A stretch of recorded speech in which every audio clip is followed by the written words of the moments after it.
NWO. They're practically middle-aged. For life. Jeff calls us outlaws. New World Order. For life.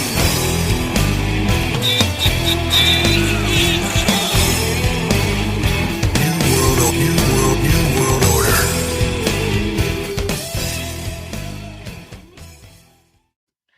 It's episode 21 and it's WCW. Yay! We need the canned children's cheers from the Firefly Funhouse put in there for real enthusiasm. Ladies and gentlemen, boys and girls, children of all ages, it's episode 21 of the Middle-Aged Outlaws podcast, and we are delighted to bring to you WCW Spring Stampede 1998 from Denver, Colorado. Adam, how are you doing this fine evening? Yeah, great. This will be fun. 1998 is dragging, right? Somehow time moves slower in WCW world than it does elsewhere. But yeah, maybe that's just me. I don't know. We took some time out and we had a wee vacation to All Elite Wrestling, so we've only got ourselves to blame. It was a good way of procrastinating, but we had to come back to the meat, as they say, and here we are with Iron Mike Tenay, Bobby the Brain Heenan, and our boy Tony Schiavone in Denver, Colorado. It's Spring Stampede. Probably the most elaborate of stages that we've seen in 1998 so far. Certainly one up in anything that WWF has done to this point. Yeah, I think that my memory is they were generally pretty basic, pretty bare, but there's a couple of things going on here just to try to remind you of exactly what pay-per-view we're watching. Yeah, well, what we need here is, you know, like how WWF have like music that's, you know, like the themed song for each pay-per-view. We could do with JBL's music for this. Yeah, that'd be good. That would have been the highlight of the show, though. You don't want it to overshadow the whole show. Oh, fuck. We've started already. I was actually going to say WCW Spring Stampede, or, as I called it, WCW... What's the fucking point in this? Yeah. Maybe watching All Out was the worst possible thing we could have done before recording this one, but hey ho. We've got ourselves into this mess, Adam, and we're going to maybe get ourselves out of it. Yeah, what you don't want to do is end up not watching any AEW just because it's good. You don't want to end up in that world. No, that's a fair point. That's how you end up trolling Netflix for like the worst possible horror movies there is. Yeah. So here we are, April 1998. We're with WCW. At this point in time, I can't even remember what the fuck WWF are doing. To be quite honest, I think we maybe had Unforgiven and the Inferno match most recently. Yeah, I think that's right. Yeah, and it's been Austin and Dude Love. Dude Love, yeah. Correct. Yeah. And in WCW, as usual, it's all about the NWO, Hogan, and that disciple fella that he's plucked off the road and decided to get him to come carry his bags. He would probably drop the bags, wouldn't he? Yeah, we'll get into it later, but yeah. I want to say up front before we even start talking about this pay-per-view that Vince Russo is still working for WWF at this point. Just want to make that 100% clear. Yeah, it's not all his fault. No, exactly. It was it was a shit show before he got there. Yeah, it's maybe one of those, you know, the GIF where the guy goes in with the pizzas and the place is burning and all that and everything's going to shit. It's maybe everyone gives Russo a hard time. Maybe he walked into that. So yeah. He's a delivery man. Yeah. Could be, bro. Right. Let's go for it. Let's go for it with this pay-per-view.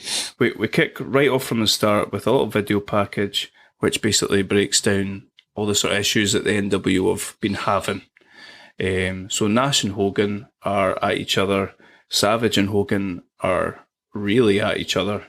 And we're seeing a bit of a split happen between everyone's favourite black and white faction. And that takes us neatly into the pay-per-view. We kick off. I love to say that we kick off with a banger, but rarely do we actually kick off with a banger. And this one is no exception. It's all right, actually. It's not bad. We start off with Perry Saturn and Mr. Undefeated. I think at this point in time he's 73-0. Yeah, that's what they said at the start of the intros anyway. So Bill Goldberg, who is I think, is it Tenay maybe, says that he's basically been squashing cans up until now. So this is probably the first match that we've seen at Goldberg's, I would say, so far, where he's let the other person get a bit of offense in. Would you say that's fair? Yeah. When it started, because I hadn't checked times or anything like that, I assumed another squash. So it does go a little bit longer than I expected, and Saturn gets some offense in. I don't think anyone watching is ever at any point under any illusion about who's going to win the match, but at least it's made to look probably more competitive than his previous matches. Yeah, agreed. And Saturn's doing logical things. He's trying to chop him down. He's going for the legs and the knees. And we get Kidman in here trying to help out, because obviously Saturn and Kidman are in the Ravens flock. It's a Goldberg match, a little bit more of an extended Goldberg match. Saturn tries to put on the rings of Saturn, and Goldberg picks him up and slams him into a horrible looking jackhammer for the win. 74-0. Yeah, and it's fine. It's doing, we're putting Goldberg over. We're putting him over strong. Interference can't stop him and all that. We know where it's heading long term, but we find out just beforehand that short term, where it's going to head for him is that he is going to get a shot at the US title on the following Nitro, against the winner of the DDP versus Raven title match later on in the card. So we know he's now number one contender to go and win his first title in WCW.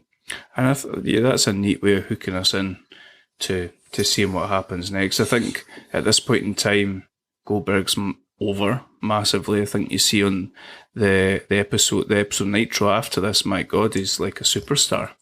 Yeah. They make a really big deal of him, and I think they do really well at doing that. So yeah, probably quite a sensible thing to start off with Goldberg, actually. Hooks you in. I'm sure everybody was really enjoying watching him at this point in time.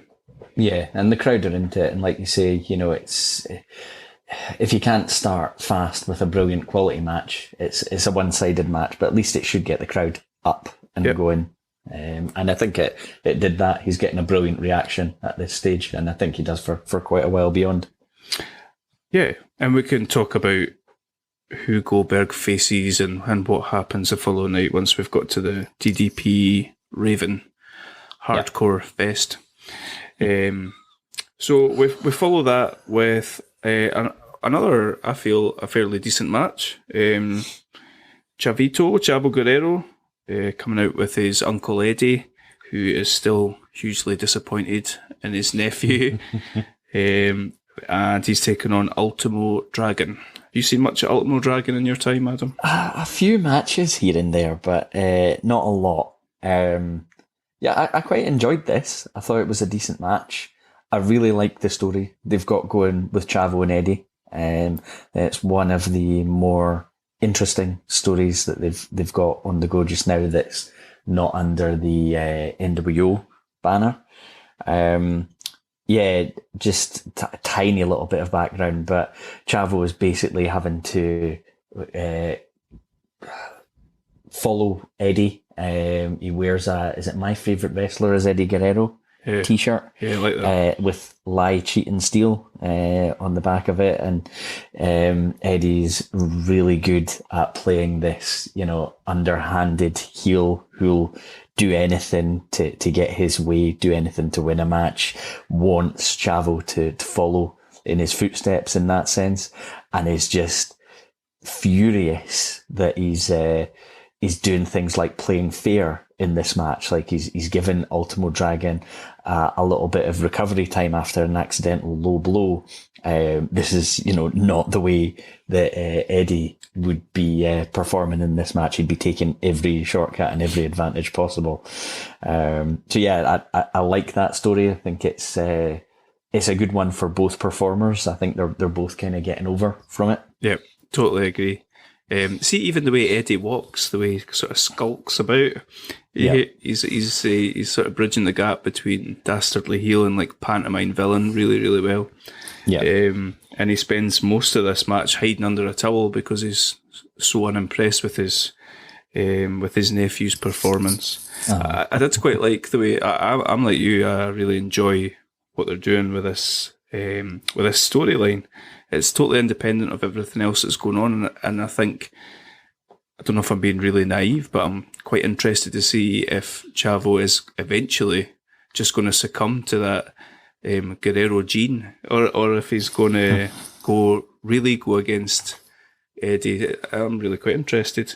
Yeah, it's good because it's still very much where we are just now. It feels like it could go either way, which is interesting because you don't know what's coming. Yeah, I think there was that time when Ultimo Dragon was down and it looked like Chavo was kind of maybe going to attack him, and then he sort of backs off. Yeah.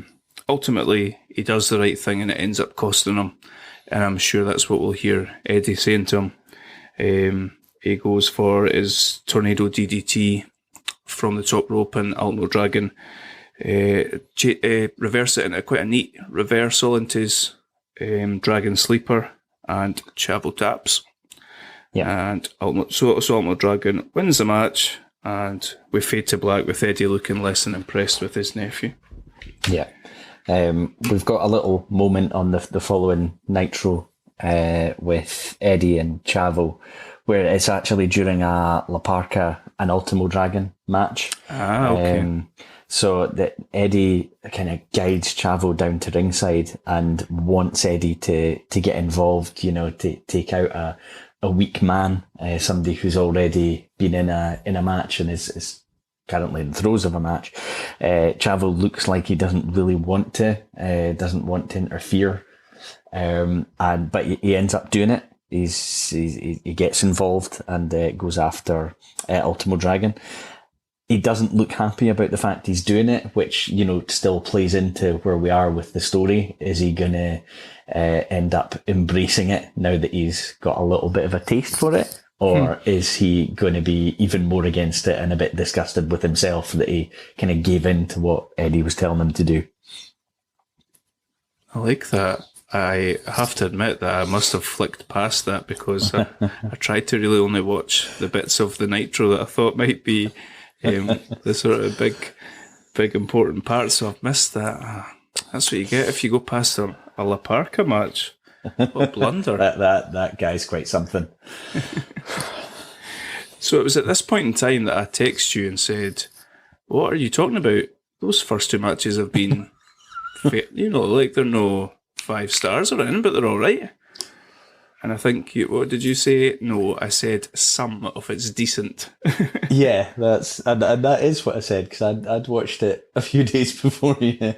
And I really do try not to, go negative, because you don't want to influence the when you haven't watched it. But it was a bit of a struggle with this one. Well, the next match isn't too bad. We've got Chris Benoit taking on Booker for his TNT. Is it TNT TV title? I think I say it different every time. I don't know if it is TNT or if it's just TV title, but you might be right. I'm not sure. So the whole gimmick with these TV title matches is that we've been talking about Booker. He's been fighting all the time, taking on all comers, and there's a 10-minute allocation to these matches. Benoit and Booker T have went 10 minutes twice, I think Tenay maybe said. Yeah. And they've went to a draw 2 times. On pay-per-view, they'll get the opportunity to go a bit longer and until there's a winner. So I think on paper, looking at Benoit and Booker T, looks like a good match. So you kind of know what you're getting before this, I think. Yeah. Are you aware of the series that these two have had? Yes. Across the years? Yes, I am. I didn't know when that happened in relation to where we are just now. Yeah, same. So they've had 2 best of 7 series. The first of the best of 7 happened in, what are we in here? April. We're in April, yeah. Yeah. The first best of 7 starts in May. Okay. So you can see what this match is setting out. And the second one happened in WWE, obviously, in 2005. Yeah.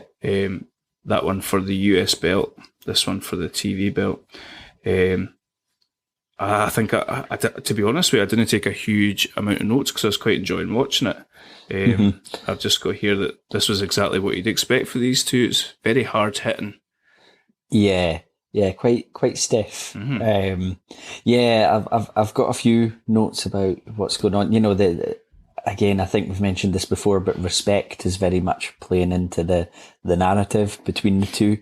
However, we've had a situation on Thunder just before this where Benoit's in a match with I think it's Scott Norton, and there's a lot of NWO interference because T comes down and makes the save, but Benoit doesn't want the help. He's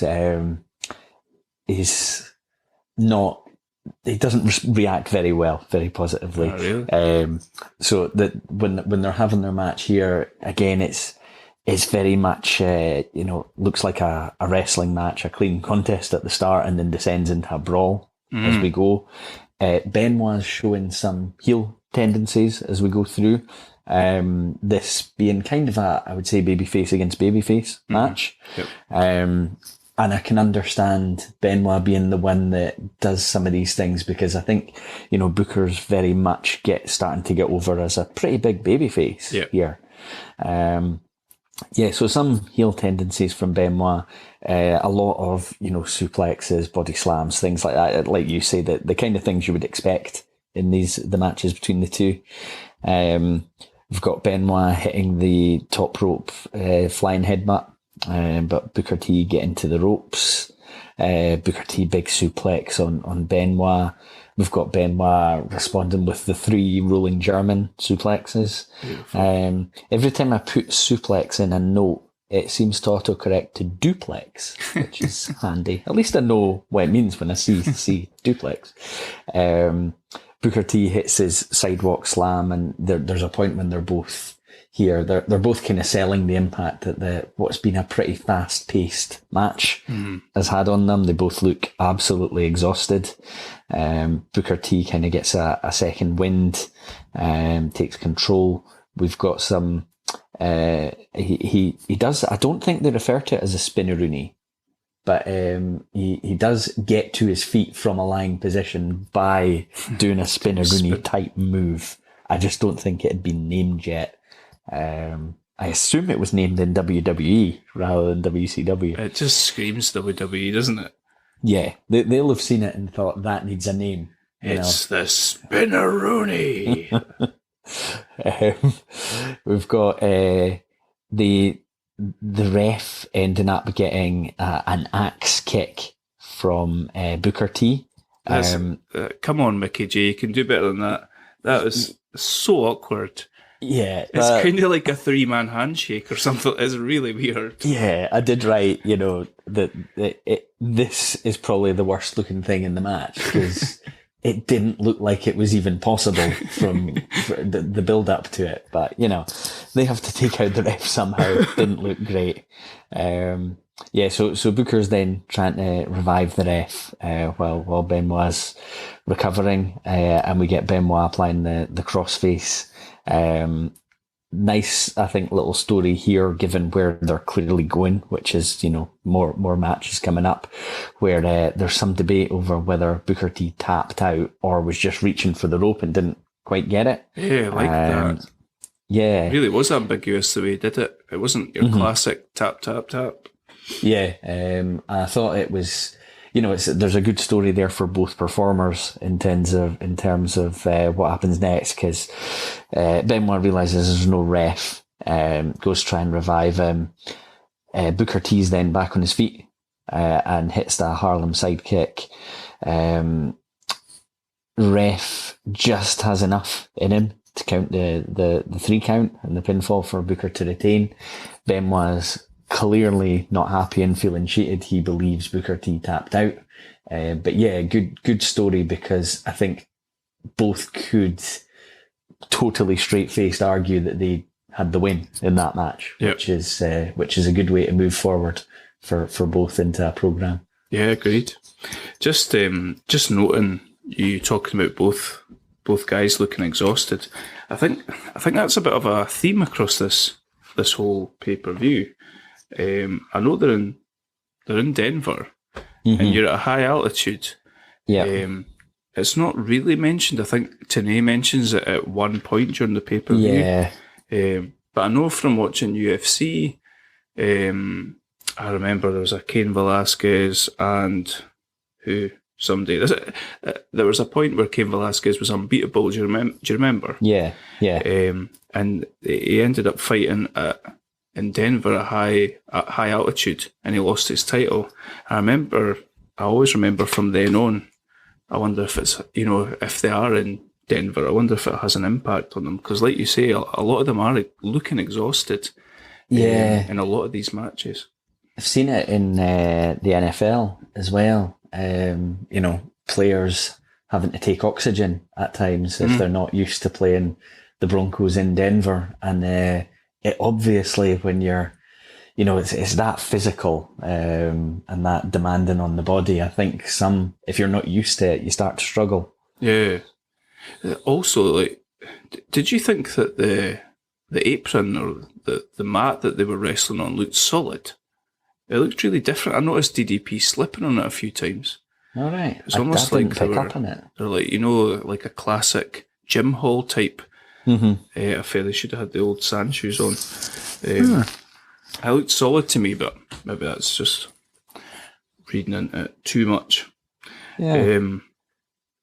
So yeah, a good hard-hitting wrestling match with some good storytelling is not what we're about to get from the British Bulldog, being accompanied by an inexplicably pajamaed Jim the Anvil Neidhart versus Kurt Hennig and Rick Rude. With Rick Rude, I should say. What the fuck is this? This is an absolute disgrace. Let's just try and break this down, right? Bulldog is still going for his sort of baby face, hello there, I'm from England gimmick. He's limping on his way out to the ring. Yeah. We've obviously established through the last pay-per-view that Rick Rude is an absolute menace. Why JJ Dillon's not banned him for ringside by now is beyond me, but here we are. We get a policeman, wink wink, nudge nudge Adam, to handcuff Neidhart and Rude to each other because they saw WrestleMania 14 and thought, well, we want a piece of that. Yeah. Give me some of that Sergeant Slaughter action. Neidhart is beckoning Rick Rude with one finger in an extremely camp manner that I'm really, really uncomfortable with, considering it just looks like he's got jammy bottoms on. The match itself is an absolute mess. There's nothing more significant than a punch or kick thrown the whole match. Yeah. Turns out there's far more going on the outside than there is in the ring. Turns out that the policeman, Adam, can you believe this? the one black man in Denver is a policeman, and it's Virgil or Vincent, whatever the fuck his name is. Yeah. This is a total shit show. It's disgraceful. It's an absolute disgrace. I've got written here at the end, because what happens in the actual match, Vincent takes his hat off and unveils that it's him. Jim Neidhart's trying to choke him out, and meanwhile, Rick Rude has got the keys and the handcuffs Neidhart to the pole outside. Yeah. Gets in the ring, tries not to slip over as he helps Kurt Hennig beat up the British Bulldog whilst the referee's down. I'm assuming the referee's down at this point. Yeah. And they end up, the pair of them end up beating up British Bulldog. I've written here, if Bret Hart comes out here, I am fucking done with WCW if they drag him into this. Yeah. It was bad. It just was. Yeah, we've got... it's not a follow-up to this. It's a Nitro match with Kurt Hennig again in against Benoit. So I was thinking this might, at least be a bit better. Rick Rude getting involved. The whole time Schiavone's asking him NWO questions and stuff like that. But we've got Benoit applying the crossface, Rude interfering, Hennig taps out, so Benoit wins. Booker T again running down to help, so it's more a follow-on from kind of what we saw earlier. Right. But again, Benoit's still not that impressed, telling Booker to stay out of his business. Really? Yeah. There's no... I know you were as well. I was a huge fan of Kurt Hennig as Mr. Perfect. I was a Bulldog fan early on, in his career. That Intercontinental match at SummerSlam at Wembley. It's like it has to be mentioned when you're talking about Bulldog. Yeah. SummerSlam 92. And I just don't... These two have no business wrestling each other in a match at this point. I'm okay with Hennig still wrestling because he can still do certain things. And he can still have a good match, but I feel like he needs somebody younger in there, a bit more mobile, can help carry him through a match. Bulldog should not be wrestling. He can't really do anything. The thing is, he's still got a WWF run to go after this, doesn't he? And I don't know if it's, you mentioned he's kind of limping on the way down. Maybe he is injured and limited because of that. It was just terrible. It's a joke. They should do what's right and take it off the network. It's offensive. It's like this. What is it called again? The whole thing that they've got with Rick Rude, where he's not allowed to wrestle because he's had this huge payout. Yeah, the Lloyd's of London. Lloyd's of London, that's it. But it's like they need to shoehorn him in because he may not be able to legally may not be able to wrestle, but clearly can still go. And it's like they need to shoehorn him in and get him in the ring, and it's just not good. Yeah. Never mind. We've got Jericho up next. We've got the Cruiserweight Championship between Chris Jericho, defending champion. He's had a good run as we've been watching along. I think the last time out we saw him against Steve Malenko, with Mean Gene tearing strips off poor Dean afterwards. And he is going up against the Hawaiian Prince of IKEA. Yes. Prince Iokea? Prince Iokea. Prince Iokea. This is not a guy I was very familiar with. I don't know about you.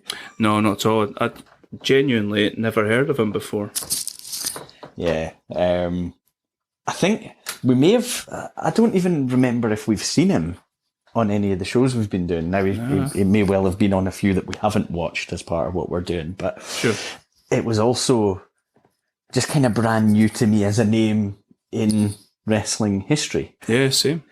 Yeah. He was all right. He was pretty good. He could go, clearly. Yeah. Yeah, absolutely. It kind of feels. I don't mean this to sound as disrespectful as it might, Yes. but no, I'm not. I'm not going to have a go at anyone. Say it. But Jericho already here feels really far above the people he's working with. Mm-hmm. And it's not a criticism of the guys he's in there working with, because like you said, the in-ring matches are all fine and things like that. It feels like he's going with these stories and none of these guys really have a story. Totally. We're just kind of lining up guys for him to run through, basically, aren't we? Yeah. I'm curious about what you thought I was going to criticise, because it probably wasn't that. No, I don't know. No. So he makes part of this about Dean Malenko, as he has been, kind of, as he's going. And I think they mentioned Prince Iaukea was trained by Dean Malenko. Yeah. Do you think we're getting a rematch down the road? It feels like we might be heading that way. I hope so. And Jericho dedicates the match to Dean Malenko, who he says is sitting at home eating potato chips and drinking Coke. I really like watching Jericho, and I look at some of the rest of the talent that's in the company and kind of wish he was working with some of those guys. Well, that's interesting, because I'm on the other side of the fence. I'm quite glad that he's got his own wee lane down here off to the side. Okay. And he's just sort of having himself a good old time. He's doing what he wants on the mic, it seems. He's doing what he wants with his angle. I like this whole collector gimmick he's got going on, where he's taking little bits and pieces from everybody that he beats. Yeah, that's pretty cool. Not in like that sounds a bit sinister. It's not a sinister way, but it's not like ears or anything. Nah, yeah. I'm all ears. Nah, more in a childlike, stupid, showing off Jericho way. That sort of only he can. He can do. Just to clarify, when I say that I wish he was working with others, I don't mean NW or top of the card. I'm seeing people like Benoit and Booker and even DDP and people like that. It's more. I don't go into, now he probably will at some point, but I don't go into any of these matches and think, oh, I wonder who'll win. Because it feels like, quite rightly, like this is very much Jericho's title for probably a little while beyond now. And it's more, I'd like to see, it feels like these are all fill-ins for Malenko coming back and having a rematch. Okay. Yeah, I can see that. I don't know if they've built, like, I think the match at, what's the last one Uncensored? The match they had was great. It was cracking. Yeah. We need more from Malenko to build that rematch. Yeah, and I know he's what was he? He was like all depressed, wasn't he? And, and just kind of walked away from the bullying and harassment he was getting from Mean Gene. Sick bastard. And we've not seen him since. But hopefully we will. Hopefully we'll see him back. And so this Prince Iaukea was wrestling with no shoes on, which is a little bit different. He's a cruiserweight, so you kind of know what you're getting, but he's not like he's certainly not like a lucha style or anything like that. So he's high flying and high impact, and it was quite a good match. There was a lot of surprisingly close falls, and you were saying there that you know who's going to win, and we both knew Jericho's going to win here, but you do get a couple of close falls for the Hawaiian Prince of Sweden. I've got written here. That doesn't make it. Oh, IKEA. Okay. Wow. Nah. Do you think you were laughing to yourself as you wrote it? Definitely. Yeah. There's an odd spot that's kind of like the turning point, or the big spot in the match. The two of them are both, I think. Oh, hello. Is that your cat? Yes. Coming to join. Just decided to come in and shout a little bit. Hopefully it'll be quiet now. They're both up on the top turnbuckles, and they're both like stood together, which is quite strange to see, but they're obviously cooperating. Mike Tenay, that sick freak, he wants Jericho to do a Hurricane Rana as they're both stood on the top of the turnbuckle. Something goes wrong and Iakea hits the apron outside. Jericho falls all the way to the floor. That's kind of like apart from that, it's quite mat-based. A mat-based match. That's kind of like the big turning point in the match anyway. They go back and forth a bit. Iakea goes for a sunset flip. And you know what's going to happen there. Reversal, Lion Tamer, it's over. Jericho retains. Good match. Yeah, and I did quite like the fact that it was quite mat-based, because it could run the risk of it feeling like Jericho's having the same match over and over again, albeit with different people. So it's a little bit of variety, and yes, it's cruiserweight, but someone who is that weight don't necessarily all have the same style, which is good, because they logically wouldn't. Yeah, totally. This is an odd one. Where's Rey Mysterio at this point? Do you know off the top of your head?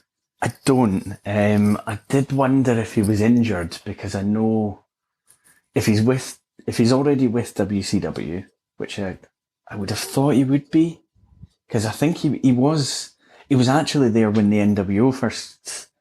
I've memories of like Kevin Nash throwing him into a trailer or something like that. So he's probably injured, because he didn't move across early, did he? He was after the. He was still on the last episode of Nitro. Mm-hmm. He was still there. So he's probably injured, because I know he had a couple of bad knee injuries over the years, so it might be one of those. Oh, interesting to see if we get him thrown into this mix. Quite like to see Kidman thrown in with Jericho as well. That'd be probably quite entertaining. Yeah. That's there are a lot of possibilities for matches. I don't know if you caught any of the Jericho stuff on the Nitro after. So he's mocking Dean Malenko. He says something like, Dean Malenko will never be back in the ring again, so he's about to have a match against Juventud, and he says, "This one's for you, Trooper," talking about Dean Malenko. And they actually really put Juventud over pretty strong in the match. So Juventud gets caught in the walls of Jericho, but they do the whole Stone Cold Steve Austin thing. He won't tap out Juventud, so he passes out. Jericho retains. Jericho actually he's very good with the facials. He looks really shocked that Juventud didn't submit. And although he's retained his belt, he just has a bit of a surprised look on his face at everything that's just happened. So I don't know if they're trying to put a little bit of steam behind Juventud there at the moment. Nice. They had, that match that they had where he demasked was a really close match. Mm-hmm. So I wouldn't be against seeing them again. That'd be good. Yeah. Cool. Okay, we go into a tag team match here, and I may go on another rant. But before I do, who is tag team champions here? Outsiders. It's not on the card, is it? The tag. I don't remember us ever actually talking about it. I'm going to pause it and look to see. So we have worked out that the Outsiders are tag team champions. I'm not sure where Scott Hall is at this point. The Outsiders won the titles from the Steiners. Yeah. After Scott turned. Uncensored. Okay. Yeah. Can get behind that. I'm not sure where Scott Hall is this pay-per-view. I thought it was odd. Yeah, because he had a pretty prominent position in the last one, so to have just disappeared, although I suppose with everything that's going to come up, he's bound to have a role in what's about to happen. Yeah, sure. So we've talked the tag teams. We've got Rick Steiner and Lex Luger, who feels like he's sort of just been sort of slotted in here for something to do, because all the other higher slots up the card have been taken. And they're in a match against Scott Steiner and Buff Bagwell. This is some serious. This is some tedious nonsense that they waste. This pay-per-view is 2 hours 30 minutes. You take that fucking mess of Bulldog versus Kurt Hennig off it, and then take off this. You're looking at a much better looking pay-per-view. A lot of nonsense with Buff Bagwell in his hand. They're making a big deal that it looks like he's just chucked some bandages over the top of his wrist. They get some doctor to come in who looks an awful lot like Lex Luger to have a look at it. He says that he's fine to go, and Buff makes the mistake of actually grabbing JJ Dillon with the hand that supposedly hurt. So, yeah. So even for you, JJ Dillon didn't save this whole sequence. I'm afraid not. I'm afraid JJ. I'm turning the corner on old James Dillon. Yeah. I think it was our first sighting of that devious heel bastard Gene Okerlund, though, in the pay-per-view. You're never going to forgive and forget with that, are you? Nah. You're not getting past me here. Hey, everybody, I'm nice to everybody apart from Dean Malenko. Yeah. I've got it in here. We're another month on, another pay-per-view on from Scott Steiner's heel turn, and realistically, what have they done with him? Yeah, it feels, and I know he's kind of going to get there, but it feels like it's a big missed opportunity, because they turned him pretty strongly, and ever since then he has seemingly been on the run from his brother. Mm-hmm. That's how it's felt. That's how it's been positioned. Mm-hmm. And I get you don't want to bury Rick Steiner. You know, it's probably is quite a bit of concern about what happens with him now. But I don't know. It feels like they turned him and then immediately made him weak, which just seems really like a missed opportunity. Yeah, it should be being positioned as like being able to go toe to toe with Luger, whereas he's being this sort of chicken shit heel running away from his brother. Yeah, I've not got any notes about the match. So I was pissed off with it. But the only thing I do have written is that at least Luger is really, really over with the crowd. They love him. I've got Scott Steiner clearly positioned as scared of his brother Rick, only willing to come in the ring to sneak attack him from behind. Rick is isolated from Lex Luger for most of the match. Rick hits a Steiner line on Bagwell, then Scott Steiner runs up the ramp. You've got... I forgot he ran away. Yeah. And that leaves Bagwell and Luger in the ring. Luger puts the torture rack on. Bagwell submits. Rick comes back down to the ring, but Scott doesn't reappear. There's a little bit of back and forth between the announcers about, you know, the NWO are supposed to be a all in it together, you know, brotherhood type. And Scott has abandoned his partner, but then the sort of counterpoint to that is, you know, they're all backstabbing, they're all in it for themselves. So what would you expect? Type view. This didn't grab me in any way, to be honest. Nope, me neither. But the good news is, do you know what time it is, Adam? It's bonus match time. Yeah. I seem to remember the last time we got a bonus match on pay-per-view. I don't remember what it was, but it was an absolute shit sandwich. Yeah. I can't remember either, but it was awful.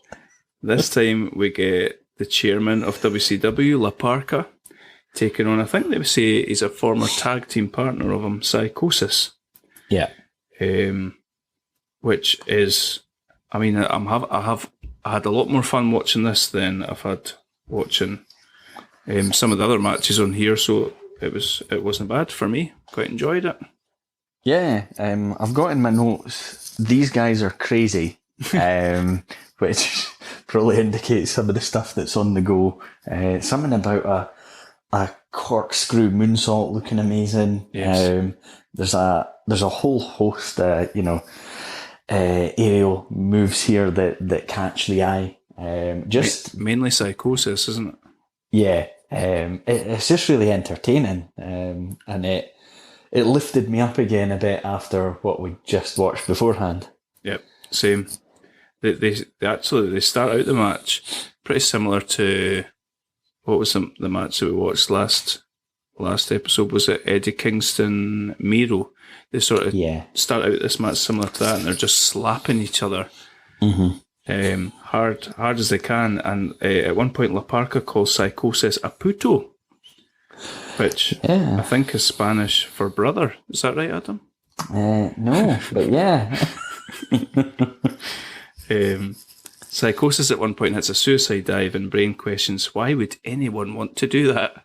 Which I quite liked.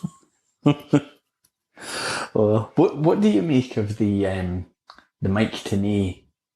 You know how he's obviously Here's one for you, Tenay. Yeah, which is funny, and I like the way they do that. But it is like he is the sort of expert in the field for the lucha expert, isn't he? Yeah.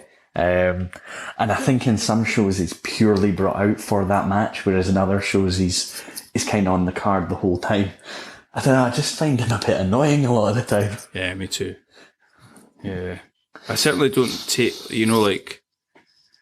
I don't take anything away from what he says about, these matches are entertaining. Are they a bit silly? Is that right? Yeah, I know what you mean.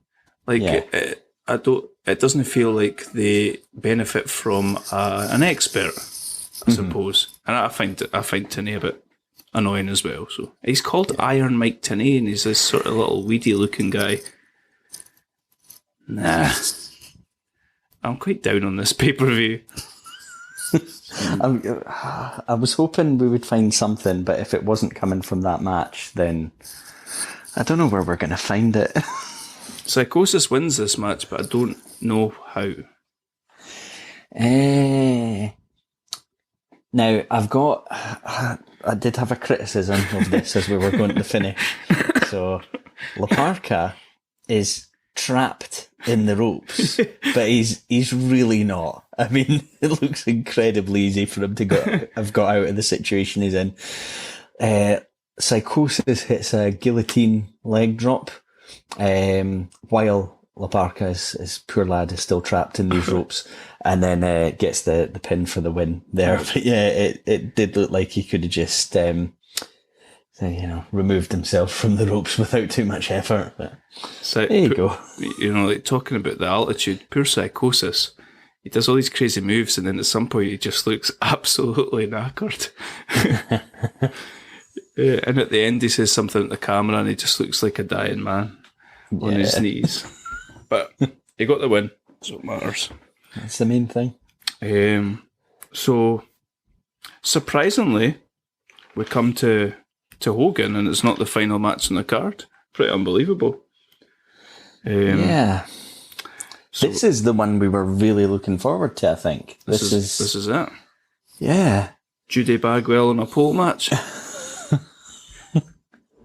No, the bat on a pole match, which they set us up for, I think, at the previous pay-per-view. The previous pay-per-view match was the rematch between Nash and Giant, was it?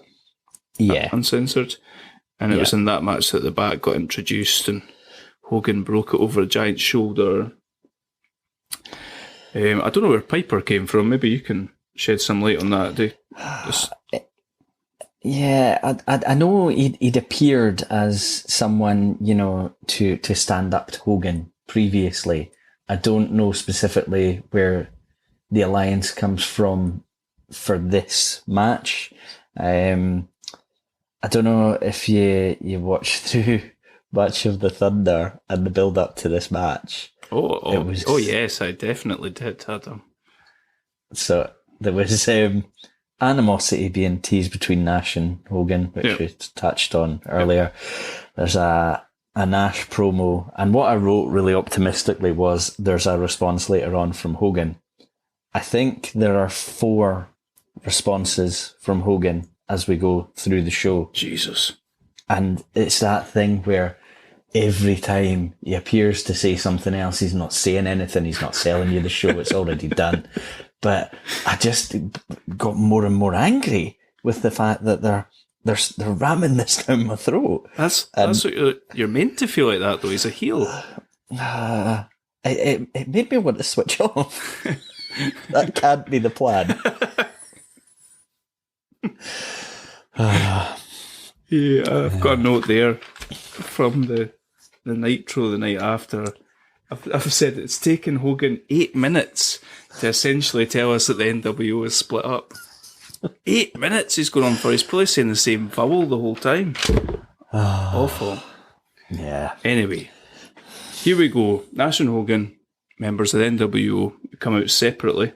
That's not lost on the commentary team, versus the Giant and the commissioner of WCW, Roddy Piper. A bat on a pole match. I've got a question for you, Adam. Go for it. Did Piper always get announced as being from Glasgow? I'm not sure. I never thought that he was like legit put over as Scottish. I think he has been before, but certainly not every time. Right. Yeah. I'm trying to remember because I was getting think of a few iconic matches where he's had a big introduction. I don't remember it being a big thing beforehand. Nah. I suppose you would probably notice, just obviously with being Scottish. Glasgow, he was built to be from. This goes surprisingly pretty short. I was like hovering over the length of it, and I was like, that cannot be it. Still going after like 25 minutes. It sounds, based on the noises that you're making, that it didn't go short enough for you. No, see some of the things you've mentioned earlier that were terrible that did go short.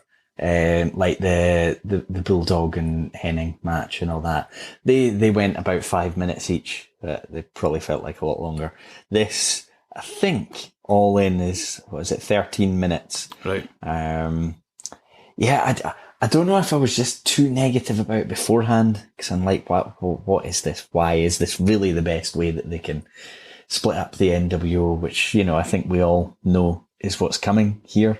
Yeah. So when Nash and Hogan come out separately, but then you've got Piper and the Giant coming out together, so they look cohesive and all that. I didn't want to see it. I didn't have any interest in watching it. There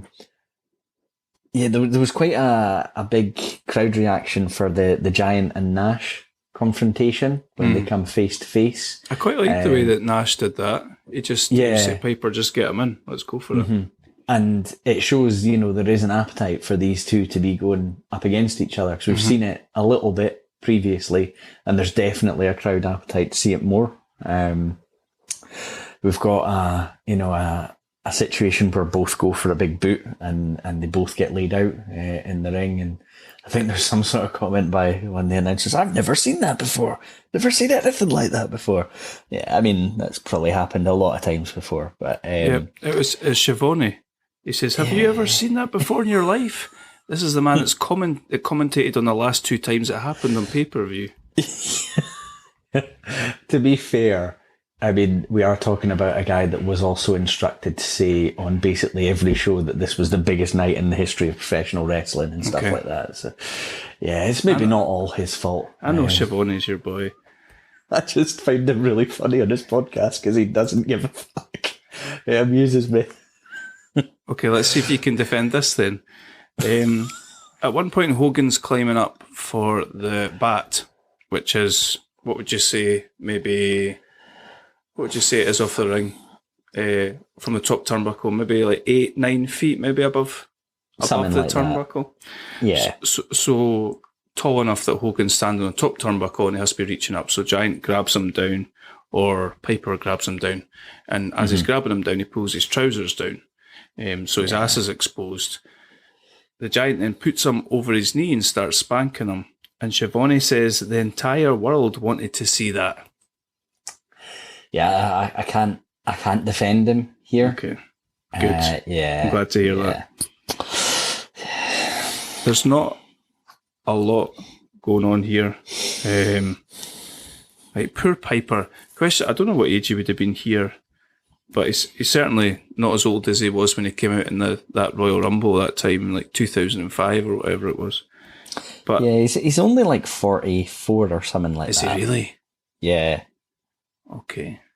Yeah. That's funny, because when you're watching it then, you're like, oh my God, these guys are ancient. But then we just reviewed a pay-per-view last time that Christian was headlining. Mm-hmm. He's like, what, 40, 47 or something? Yeah, I think maybe some of the guys hitting those kind of ages today lived a little bit cleaner than some of the guys from back in the day. Nah.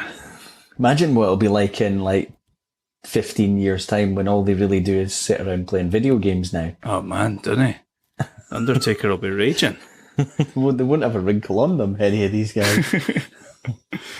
That's what I was going to say, because Piper, as soon as the bell rings, Piper's straight up the turnbuckles, climbing up there to try and get the bat. 60 seconds in, and he looks absolutely gassed. Yeah. He's done in. Yeah, I think that that altitude is probably hitting him worse than anyone else. He's probably not. I think he's been back a wee while by now, but he will not be a guy that's working, matches on a regular basis or anything like that. So it's probably not going to take an awful lot for him to get gassed. I mean, you've seen guys like The Rock when he had the comeback match against Cena, and The Rock looks like he's in absolutely incredible shape, but apparently he was gassed really early in that match. And it's probably just the difference between, a guy that goes out and does that 3 nights a week and a guy that is doing it for the first time in quite a long time. Yeah. Yeah, they do say that there's nothing quite, it's like that sort of thing of being like match fit versus training fit sort of thing. Yeah. So there's not many highlights to talk about here. The Giant throws a drop kick, which knocks Kevin Nash over the ropes. It's at this point that Roddy Piper retrieves the bat, but he basically retrieves the bat and gives it to Hogan, who throws it away. This is a match. They're supposed to be getting it. He gets it and throws it away. Yep. And then, go on. Yep. It just didn't make any sense. No. Well, we're supposed to be living in a world when we watch this where you can suspend your disbelief, right? So your belief going into this has to be that the be all and end all is get this bat and hit the other guy with it. Basically, the match is over. You get the bat, you smash them with the bat. Yep. Yeah. Exactly. But then, once Hogan's thrown the bat away, the disciple just comes down and gives him a bat. Yeah. A different bat. Yep. We need to talk about the disciple. Let's do it. Let's unpackage this person. Has there ever been a less intimidating guy that looks like he's in that kind of shape? And I don't.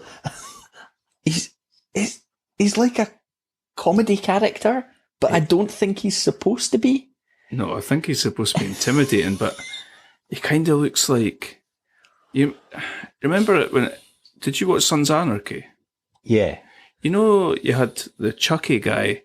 What did he have? Did he have missing fingers or something like that? Yeah, I think that's right. Yeah. He was a bit like he hung around with the club, and he was a bit a comedy character. And this is kind of like what this guy would be, except for his built. But you get the impression that they would all take the mick at him and laugh at him and make him that go and get tar and paint for B&Q sort of behaviour.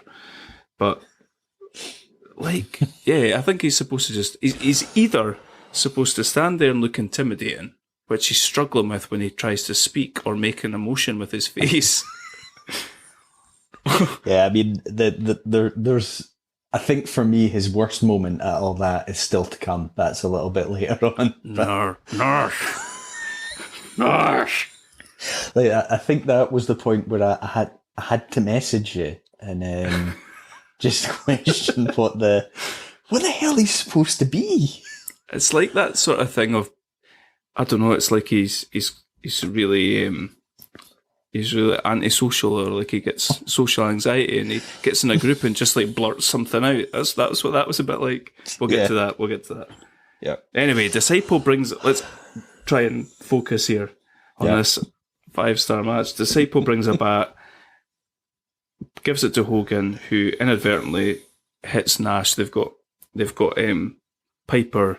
I like that Nash was holding Piper up. He's holding his arm up, saying to Hogan, "Crack him in the ribs," and he goes for the hip. Yep. Which was strange. Piper moves it away. He cracks Nash. Eventually, the Disciple helps out Hogan into nailing Piper, and Hogan gets a 1-2-3. Hogan and this falls down here. The whole logic of Kevin Nash, I think you're meant to think is quite intelligent. However, at this point, he gets back in the ring and then just is like buddy with Hogan again, and he goes to jackknife maybe Piper. It's the Giant. Is it Giant? It's like, oh, he's going to do it again. I wrote in my notes, oh God, not this again. Suddenly feared for the Giant's life, but it's fine. It's fine. It's not going to happen. So he goes to do the jackknife, and Hogan cracks him with the bat. But yeah, just a bit like.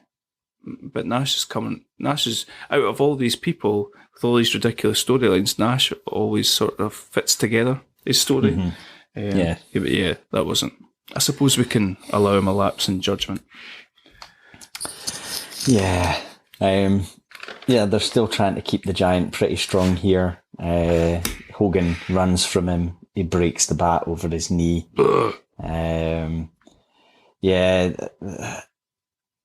It's obviously playing into a whole bigger story with the NWO. I felt like there would have been so many better ways to get there if what you needed to do was, create a permanent split between two of the originals that were in it. Yep. This match to get there just awful. Do you not think, and I'm sure we could fantasy book until the cows come home, but do you not think it would have made sense for Hall and Nash to turn on Hogan? Yeah. At some point. Yeah. It would have played, I think, into the characters they have portrayed since they came in. There's so many angles you could have worked with it. They were teasing issues had Hall won the belt when he had his shot. They didn't go there with it. I think there's you can see in the sort of story path that it's gone through better opportunities to have done this more effectively, I think. Definitely. Interesting. Yeah. Oh well, we are where we are. The thing that was, sorry, I'm saying we are where we are and then going straight back into it, but the thing that's bothering me about all of this is that you're kind of creating, they've put themselves into a really weird position because you've got WCW versus NWO, but then you've got infighting within the NWO, fine.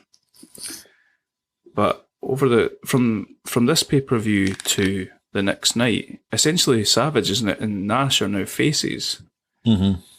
So what happens to like Sting? Yeah, it makes it pretty messy. And I know they always said that the plan was to kind of have two separate organisations. And I think at a point too, they basically wanted one NWO show and one WCW show. So if that was the route they'd gone down, you would have had baby faces and heels within each organisation. That never really made sense to me because the story that made sense to me was always the NWO or the heels. Yeah.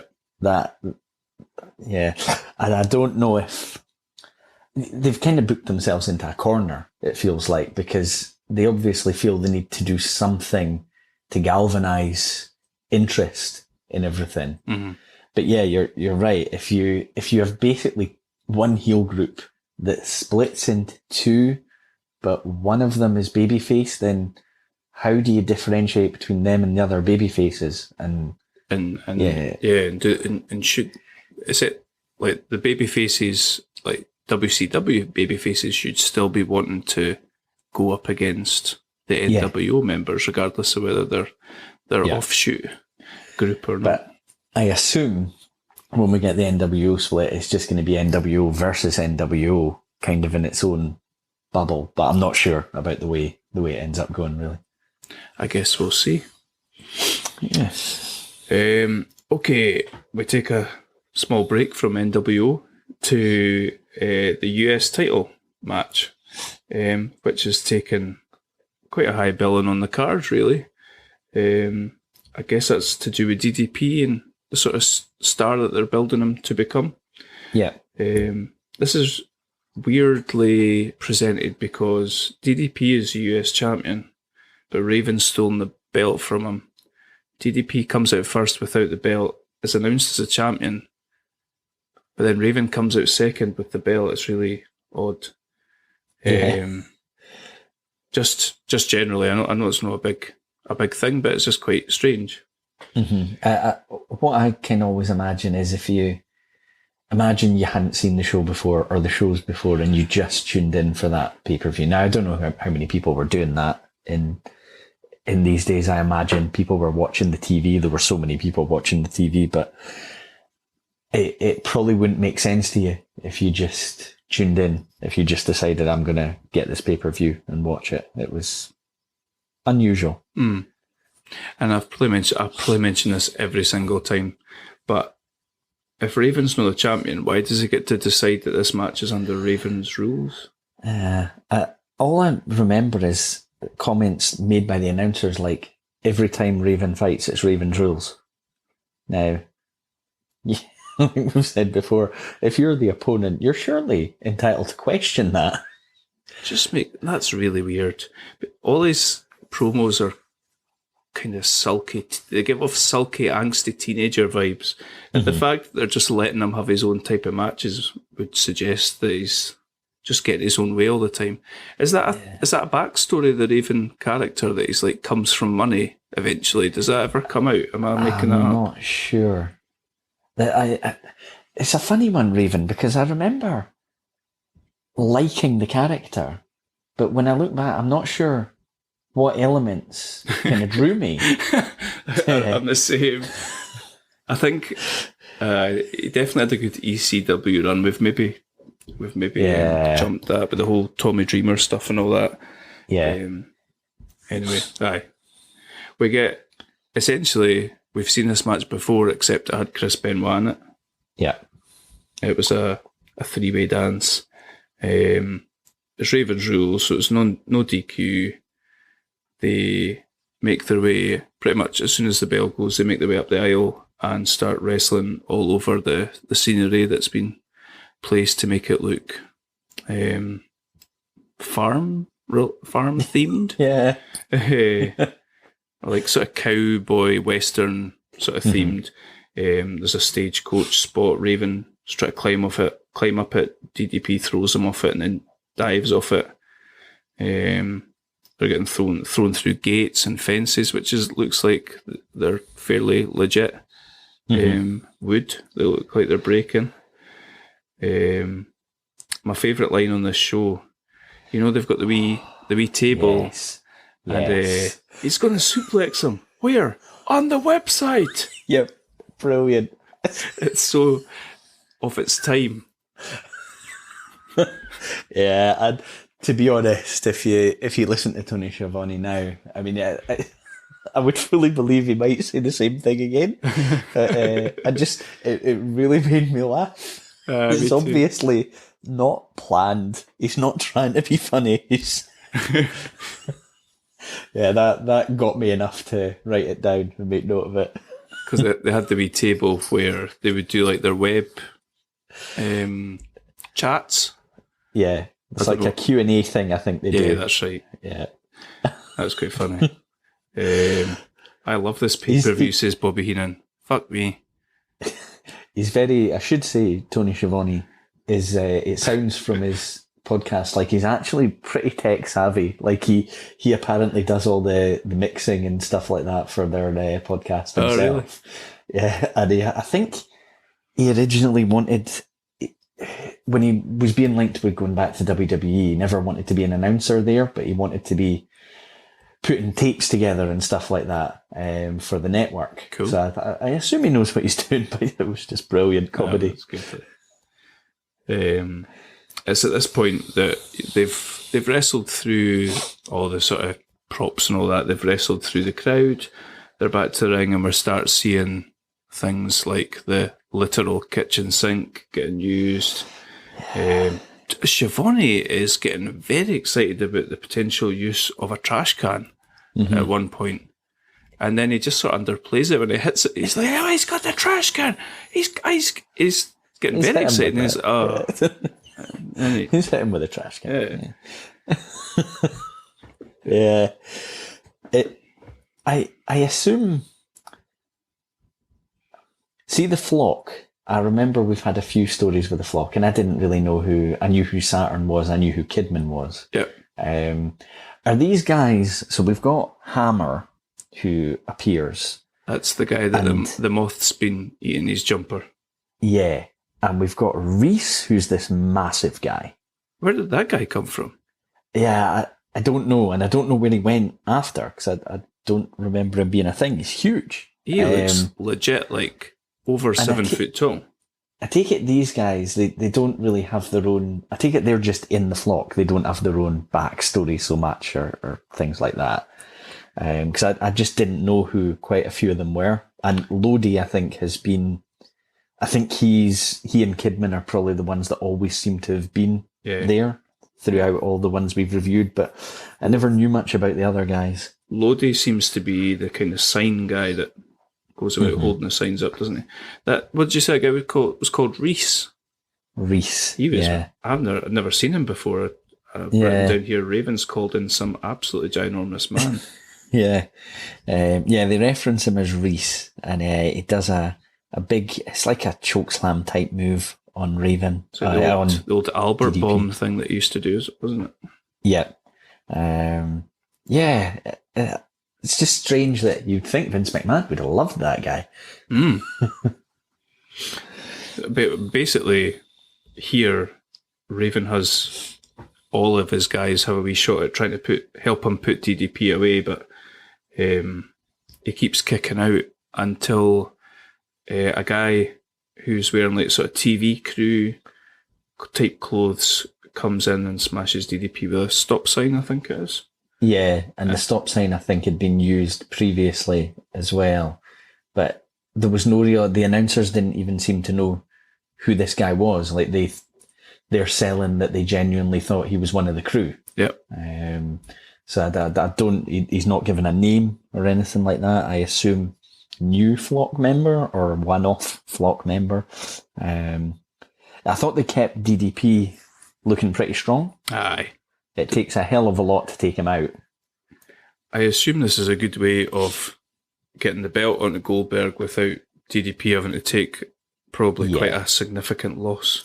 Yeah, I think they want Goldberg to be a heel as well, because they want the crowd's reaction for the babyface winning the title off the heel.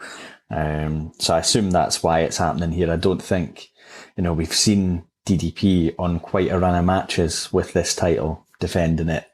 I'm guessing, given where he ends up going to on the card, everyone's pretty happy with what he's doing, but they feel the need to get a belt on Goldberg. So what did you think of the Raven Goldberg match the night after? Let me just check my notes. It was fine. I'm thinking Raven got a bit of offense again. We've got, Goldberg's just kind of swatting off all the Flock members. He's they're doing their best to stack the deck and have him overcome all the odds, which I think in the story of what you want the guy to be, that's fine. Perfect. Yeah, I thought it was what it needed to be. It got Goldberg over. It made him look like I was going to say monster, but I mean that in a babyface term. Totally. Kind of unstoppable. It looked box office to me, the way that it presented Goldberg, the way that the crowd were reacting to Goldberg winning that match was pretty amazing. To watch that live must have been amazing. Yeah, and despite it not being last match on, they gave it the Michael Buffer intro. So I think they're doing their best to give it a big fight feel. I'm genuinely really, I feel like they're doing a really good job with Goldberg. I think out of all of this mess, it would have been so easy, and I've said this before, to throw Goldberg in against somebody in the NWO. Yeah. Excuse me. And I'm really surprised they didn't. I'm sure we'll get there. It'll be interesting to see where Goldberg does go. But I just thought they made it look like a really big deal. It's an interesting one, because one of the big things they're criticised of is that they didn't, make stars. They didn't put the underneath guys on top. They didn't give them that kind of opportunity. I mean, they did with Goldberg. They absolutely did. But they've done a lot of it with Booker T, with DDP. Yep. Those guys have clearly upped a few levels as they've gone. But I suppose the difficulty is, what do you then do with them? Because they obviously, regardless of how well they're doing, other than Goldberg and, DDP gets a shot and Booker eventually gets there, they don't see them as on the level with the Hogans, the Nashes, the Stings. I suppose it's not that they haven't made the stars, it's just like they've maybe hit a glass ceiling. Yeah, a little bit. I guess Bischoff being buddy with Hogan was going to mean that unless Hogan took a shine to them, similar to what he did with the Giant, then they're probably never going to get that shot. Somebody like Benoit's never going to look like he should be in the ring with Hogan, are they? No, because I'm not sure when. I think Jericho jumped, and then I was trying to the work that out, Radicals yeah. after that. But I'm not sure how far it would be from here to Jericho actually making the jumps. Probably a wee while yet. Jericho was like, I want to guess, about August 99 that he showed up, because obviously it was the Y2K problem and all that. Yeah, but it was well before 2000 that he was actually on WWF telly. and I know the Giant jumped as well, but again, I assume he's still got a while in WCW here. That was St. Valentine's Day Massacre, so that's like February 99. Right. That he came up through the ring in the cage. I remember it well. That's Paul White. Who? It's the Giant. So I get back to this. We've now got the belt on Goldberg, and I guess he just holds on to that belt. Does it? He must just hold on to the US title belt. I'm pretty sure he still got it when he beats Hogan for the world title. Really? And then I think maybe relinquishes it, because he was undefeated when he beat Hogan for the title. So he definitely doesn't lose it unless he relinquishes it before. I have a feeling he's holding it when he wins the other one. Right. I can picture him lifting two belts. So can I actually, when you say that now. Is that this year? Is that in 1998? No. 99 maybe. Might be 99. We've still got Ultimate Warrior to come this year. Fuck me. Awesome. Can't wait. So that brings us to Michael Buffer and the WCW Heavyweight Championship bout. Despite all that I've said about this show, I was looking forward to watching this. I like Sting, and I think we're both firmly on the Macho Man fan club. Yep. So yeah, I've written here in my notes that this pay-per-view can be salvaged if Savage wins the title. we've been reminded that this match is now non-disqualification about 1,000 times. Yeah. So, yeah, we know that there's run-ins coming probably. I thought that Sting, it's very rare that we actually see Sting coming down the aisle, and I thought he looked really cool with a big gold belt over his shoulder. Yeah. What did you think of the match? I thought it was fine. I maybe was expecting a bit more. I think we all knew, like you mentioned, the no DQ, we're not going to get a clean finish. This isn't going to be a one-on-one match. And knowing that going in, I think I could cope with what comes to some extent later on. The announcers are spending a lot of time speculating about, what happens in the NWO if Savage wins the belt. We've got I think Savage kind of using Elizabeth to block a Sting attack and then her getting knocked down. Yeah. So there's Classic still babyface behaviour. Yeah, that's He proper throws her into the corner. She gets a Stinger splash. Yeah, and that's where it is quite confusing because here Savage is the babyface within the NWO, but the heel overall, or something like that. Yeah. So yeah, it's a little bit mixed up at this point. We've got Savage with I never like watching pile drivers. I don't know what it is, but you get a lot of them back in these days. Big pile driver on Sting. Sting is showing far more concern for Elizabeth after he's hit her. Savage then bringing a chair into the match. Savage puts the chair under Sting's head on the mat. He's going to go up for his flying elbow. And I've actually written in my notes, then that dastardly Hulk Hogan comes in and pushes Savage off the turnbuckle. Swine. That's what I've written. I'm clearly getting quite behind the idea of Savage winning the belt here. You also sound like some sort of old-timeies person as well. Yeah. It's obviously just the mood I was in when I wrote this. We've got Hogan looking pretty pleased with himself as he goes back up the ramp. He does like the classic sweeping off his hands, like my job here is done. And it's weird because you would think if you were being logical about it, would Hogan not maybe prefer Savage to win it? Because he's had his battles with Sting. It's not ended up going his way. In fact, it's kind of looked like he couldn't beat Sting fair. As we've gone through the course of multiple matches. But anyway, his hatred of Savage and everything that's gone on is clearly taken over. We've got Elizabeth being walked up the ramp by the trainers. The ref's down. Did the ref also did Savage pull him in the way of something as well? So, yeah, I've got a big issue with this. It's a like I said, we've been told it's a non-disqualification match about 1 million times. Why do we need a ref bump? Yeah. Yeah. The ref bump is usually traditionally so that the heel can do something that the ref won't see, and get an unfair advantage. But it's no DQ, so you don't need it. It's just an excuse to beat up little Nash. There's no need for it. Yeah. So we've got Sting with the Scorpion Death Drop on Savage. The ref's still down. And then we've got Nash coming down. Here it comes.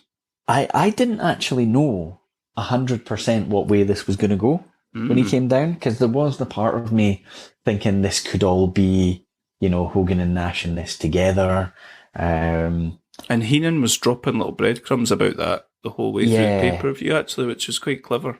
Yeah, whether it was intentional, who knows? Because you never really know with Heenan. But so Nash comes in and he hits the jackknife powerbomb on Sting, puts Savage over him for the cover. And we've got Savage winning the title, which I'm always happy with Savage winning the title. Definitely. We've then got some Hogan and Nash.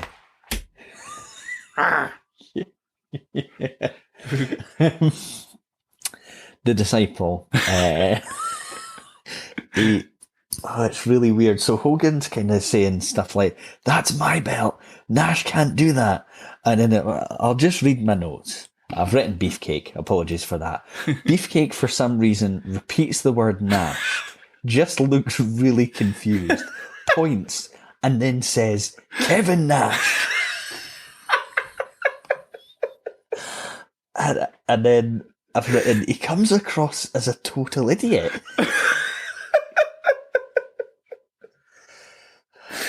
Totally reminded me of the oh god, that totally reminded me of the "They Took Our Jobs" episode of South Park. I mean, if that's what he's got, he should never speak, or he should just stand, emotionless and not saying anything, not gesturing or anything, and just looking like the heavy. Because I don't know if he ever cut a promo in his WCW run. And I don't know if somebody said to him, you're supposed to be like this muscle-bound, emotionless, and he just didn't know how to play it, because I've memories when he was Beefcake. I'm not saying he was a brilliant promo or anything, but I think he could talk. Aye, and he could play at the crowd and all that. Yeah, I don't know what's happened here. It's really weird. It doesn't, I think we spoke about this before, it genuinely doesn't look like him. Mm-hmm. It's weird. It's really weird. I like that Nash refers to him as Hogan's freak wannabe biker buddy the next night as well. Yeah. I'm just going to mention one thing about the Savage Sting match. With it being non-DQ, when Savage was going for the pin, he was using the second rope for leverage, because obviously the referee wouldn't pull him up for it. I liked that. It seemed logical. Yeah. But then there was a point when Savage was outside and Charles Robinson was counting him. Yeah. Does a non-disqualification... Can you still get counted out in a non-DQ match? I don't know. I think in the old WWF days, they used to say, no disqualification, no count-outs. So maybe you can have a count-out. That would be kind of pointless if you couldn't be disqualified but could have a count-out. I don't know what the value would be. What's the point in nitpicking? They clearly don't give a shit. I was going to say, when we've just watched one of the all-time great pay-per-views. Exactly. You're just splitting hairs with this. Exactly. I don't know if you followed much of the follow-up Nitro in terms of the story between these guys. Yeah. The first thing that happens, I think this maybe happens quite early on the Nitro, is we see what happened after the pay-per-view ended, which was Hogan and Beefcake attacking Nash and Savage. Scott Norton getting all above his station. Totally. Coming out. It's like this middling guy who's decided, I've had enough of this. That's called Karen Norton. He's confronting Hogan and Beefcake about their behaviour. He's saying things like, the belt's back in the NWO where it belongs and that kind of thing. That the view being that should have been the objective. So, this kind of goes through the whole of Nitro, this angle between them. We've got Hogan coming out, and again, was this another Hogan coming out several times or appearing several times? It was this. Was it one? He comes out to open it, and that's when I'd written, it's just taken him 8 minutes to essentially tell us that the NWO split up. Yeah. It's horrendous. He's talking about wanting a shot at the belt that is rightfully his. He's saying the NWO is split. When he takes his belt back, we'll see who follows him and who follows Savage and Nash. We've got Savage coming out, calling Hogan a coward, accepting the challenge, introducing Kevin Nash as the new leader of the NWO. Yeah, that was. What did you think of that? I thought it was a bit weird. Yeah, I didn't hate it. No. I think I sort of took it as you have to kind of be putting Savage in a babyface spot for this to work, but again, he kind of is in this scenario. He isn't in it for himself. He believes Nash is the right person to be the leader of the NWO. He doesn't feel just because he's got the belt that he should be the leader. So I kind of took it as that and him kind of putting Nash over. You've convinced me. Okay. I was maybe reading too much positivity into it just because I quite like Savage speaking. I thought he was brilliant with this promo. Yeah. Brilliant, especially when you compare it to Hogan. Just electrifying. Yeah. We've got Nash taking the mic.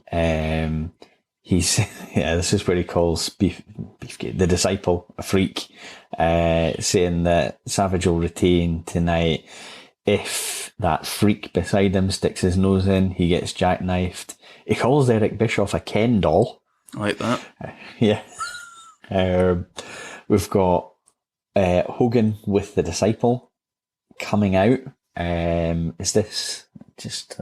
it's for the actual match. So Hogan coming out with the disciple, but Savage comes out on his own, which I found a little bit strange. Yeah. We've got Hogan telling the disciple to watch out for anyone from the NWO. Oh my God.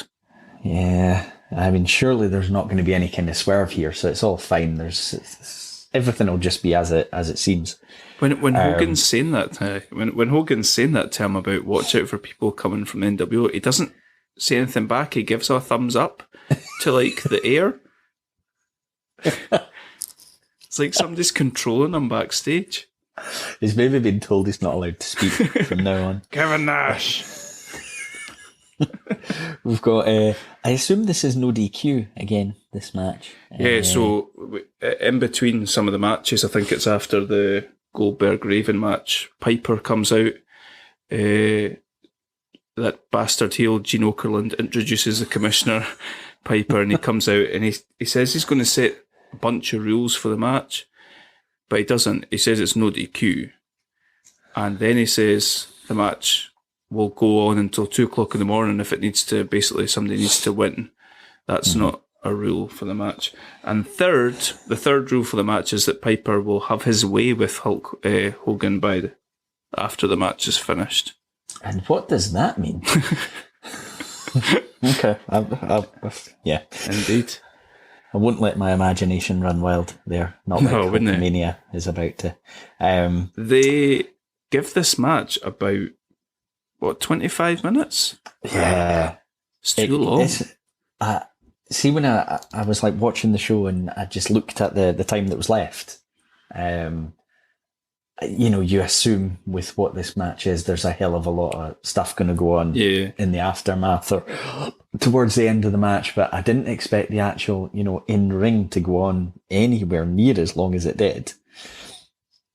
We've got, like, in terms of the actual match, Hogan starting aggressive, dominant, using the disciple to make sure he keeps the advantage.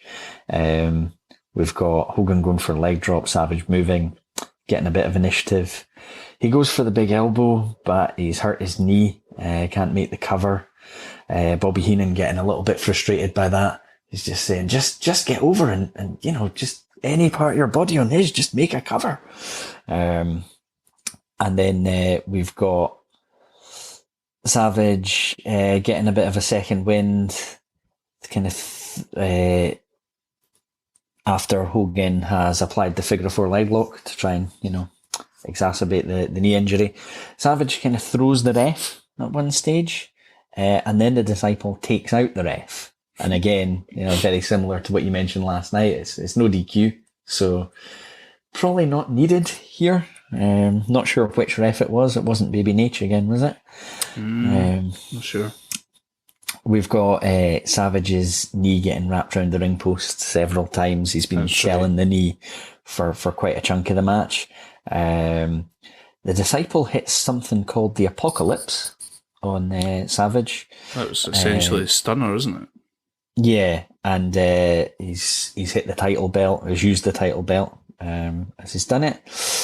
we've then got, it's bizarre that it would take quite this long, but Kevin Nash has seen enough, and he comes out. Could have come out quite a bit earlier and stopped the double teaming that was on the go, but who am I to judge his decision making? We've got Bischoff sneaking in behind Nash. Where's he come from? He just, I don't know if he kind of crept down behind him, because I didn't see him until he was like there. Aye, same. So I'm not sure. He could have been, hiding ringside the whole time. Not sure. Yeah, we've got, he's basically holding Nash's leg so he can't move, and then Hogan, the disciple, take him out. We've got Hogan trying to hit Nash with the belt. Nash ducking. Hogan takes out the disciple. Nash gets Hogan in position for a jackknife powerbomb. Eric Bischoff, he's like acted like a wee boy, kind of trying to, he's like jumping on his back and stuff like that, and scrambling all over him to try and stop this jackknife from getting hit. He's kicking him, all that kind of thing. Nash takes out Bischoff, hits Hogan with the jackknife, places Savage on top of Hogan. I'm sitting there happy, thinking this is all good. My guy Savage is going to retain. We'll never see Hogan again. This is all great.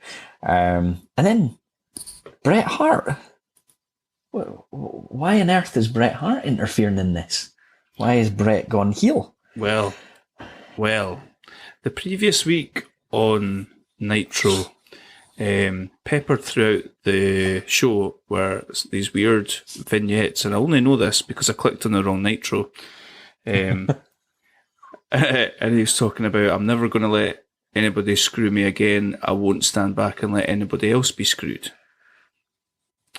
And I don't know how that plays into why he's here, but I think that relates to it. So he comes out and nails Nash with the belt, doesn't he? Yeah. Nails Nash with the belt, pulls Hogan across Savage and revives the ref. The ref, the groggy poor ref, just has enough to make the 3 count. And that's Hogan with his belt back. Hogan, new champion. We have a furious Roddy Piper coming down to the ring to confront Bret Hart. He's shouting at him, how could you do that? Bret Hart's just kind of ignoring him. He's shouting, talk to me. And eventually Bret Hart just punches Piper, knocks him down, and then has a really smug grin on his face as he leaves the arena to close that show. I'm very disappointed in Bret Hart here. So this is like a roller coaster of emotions. The pay-per-view was terrible, generally. The episode Nitro was brilliant. And I've got up to a certain point where I'm loving it, and then I've just, when Bret Hart helps Hulk Hogan, I've wrote, fuck off WCW, just fuck off. I mean, everyone knew, like, there was quite a bit of resentment. And I'm sure even before, days when I would have been looking up stuff online and all that, I think it was kind of a known thing that Bret Hart did not have a lot of time for Hulk Hogan. Hates Hulk Hogan. Yeah. It didn't make sense. Hogan held him down in WWF. Mm-hmm. You're talking WrestleMania 9 forward. It was supposed to, I believe they were supposed to have a match. Hogan wanted to win the belt at Mania 9. They were then supposed to have a match. Where like the Survivor Series or something like that, I think. Yeah, and then basically Hogan, despite what he'd said initially, refused to put him over. Mm-hmm. Said, I don't lose to a guy like him, or something like that, that kind of thing. And it's pretty safe to say that in real life, outside of Nitro, I don't think Bret Hart's forgotten about that. I mean, he tends not to let things go very quickly and very easily. No. They had like publicity shots done for the WWF magazine. I'm sure there's publicity shots of them facing off against each other and all that, and then obviously Hogan next it. Fuck's sake, what are they doing? Yeah, I was kind of angry at the story because it just doesn't make sense. There's no logic to it, and I like logic wherever possible. Yeah, I know what you mean. The Nitro generally was pretty good. You know that you've got this split in this all-powerful organization. You know that certainly 3 of the big hitters in terms of the structure of that company or the NWO are split between them. I'm curious about who's going to align with who and things like that. I didn't need this Bret Hart stuff. Nah, it's just kind of thrown. I suppose they needed people to team up on Hogan's side if they're doing. Say you've got the Outsiders and Savage. Suppose you need people on Hogan's side. It's this sort of curse of them having so many top guys. Yeah, I'm just looking at the lineup for their next pay-per-view, Slamboree, which thankfully we won't get to for another 3 episodes. There's no Hogan on it. There's no title being defended on it. All right. Okay. Bret Hart v Randy Savage, which is a match I've never seen, which I'd like to see. They go 16 minutes. The main event's Sting and the Giant versus Outsiders. Strange that there's no Hogan on a pay-per-view. Yeah, because if you look beyond that, he's on the next one. But yeah, weird, strange. So there we go.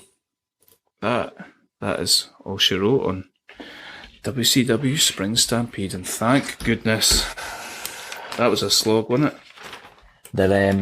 They're a wee bit harder going, these WCW shows.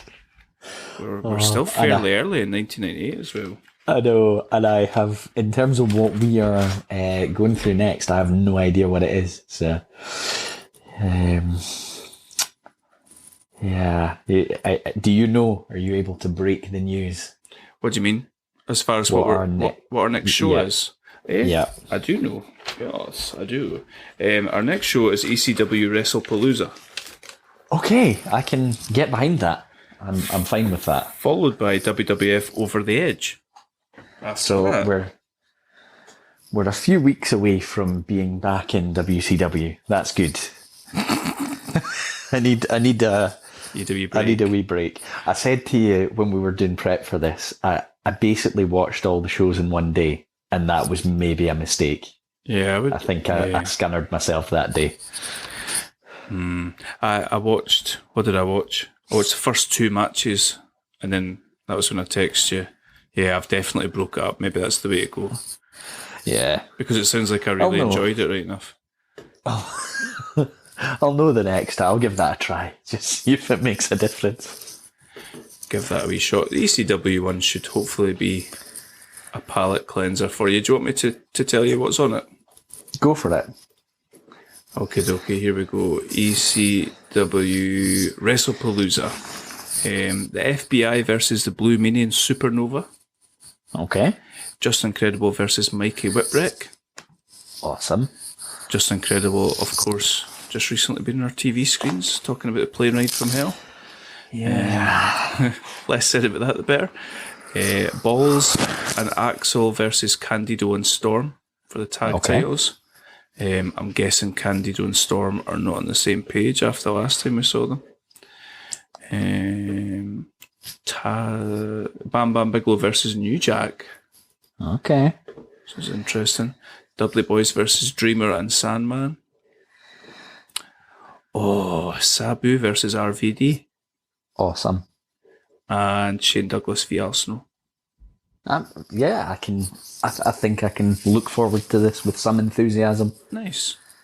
Yeah, I like the ECW shows because the everything, although it's years ago, it's a frightening number of years ago, because I wasn't watching the TV at the time. I've seen quite a few of the shows, but not all of them. I'm a lot of the time seeing matches for the first time. Yep. And it just, although, were we 22 oh God, 23 years. It feels really fresh to me because a lot of it's new to me. Mm-hmm. So it's a nice change of pace from WCW. Yeah, the ECW just kind of feels like fun versus WCW's all slow and yeah, difficult. Yeah. Excellent. Oh well, we'll see you for episode 22 for ECW WrestlePalooza. Awesome. Until then, follow us on our Instagram, Outlaws Pod, and until next time, take it easy. Adam, away and sit in a dark room for a while and get rid of all that horrible WCW-ness. Good idea, yeah. See you for episode 22. Cheers. Cheers.